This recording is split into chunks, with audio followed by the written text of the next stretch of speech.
నమస్తే. నా పేరు సురేష్.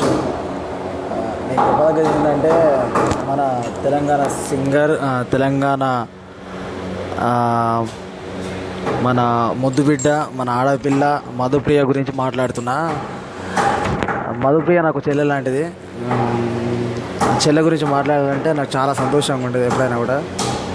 ఎప్పుడైనా మధుప్రియ గురించి నేను ఎప్పుడైనా చెల్లె లెక్కనే ఫీల్ అయ్యేది. కాకపోతే చెల్లె లైఫ్ మొన్న ఫస్ట్ మ్యారేజ్ చేసుకున్నప్పుడు ఆగమైపోయిందేమో అనుకున్నా. తర్వాత ఏదో మానసిక ఒత్తిడి ఉందని తర్వాత కేసు నడవాలని కోరుకున్నాను. నేను మానసిక ఒత్తిడి ఉందని.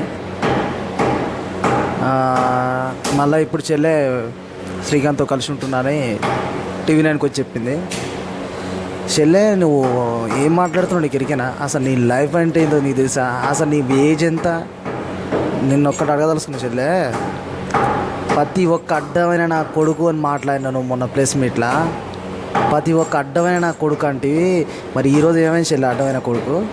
అప్పుడే గుర్తుకొచ్చినాం మీ ఆయన నీకు. మధుప్రియ అంటే నీ ఓన్ లైఫ్ కాదు. మధుప్రియ అంటే తెలంగాణ రాష్ట్రం, గుర్తుపెట్టుకో. ఏదో ప్లేస్ ముంగట ఉందని ఇష్టం ఉన్నట్టు మాట్లాడాడు, ఇష్టం ఉన్నట్టు చేస్తాడు.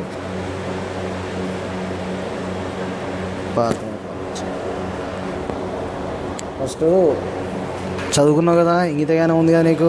నేనంటే చదువులేదు, నాకు చదువులేదు పాలేదు. నువ్వు చదువుకున్న దానివే కదా, ఇంగితగానే ఉంది కదా, మాట్లాడానికి రాదా? ప్రతి ఒక్క అడ్డమైన కొడుకు ఎవడైనా అంతే ఉంటాడు. ఆడపిల్లని ఆగం చేస్తారు, ఆగం చేస్తే ఊపునే లేదు అని మొత్తం మహిళా సంఘం ప్రెసిడెంట్ లెక్క మాట్లాడుతుంది కదా. ఈరోజు ఏమైంది? మళ్ళీ మా శ్రీకాంత్ గుర్తుకొచ్చాడు నీకు. అప్పుడే అమ్మనాన్న ఎన్ని రోజులు సాధిన అమ్మనాన్న మర్చిపోయినా అప్పుడే నువ్వు. ఎప్పుడు మారుతారమ్మా మీరు?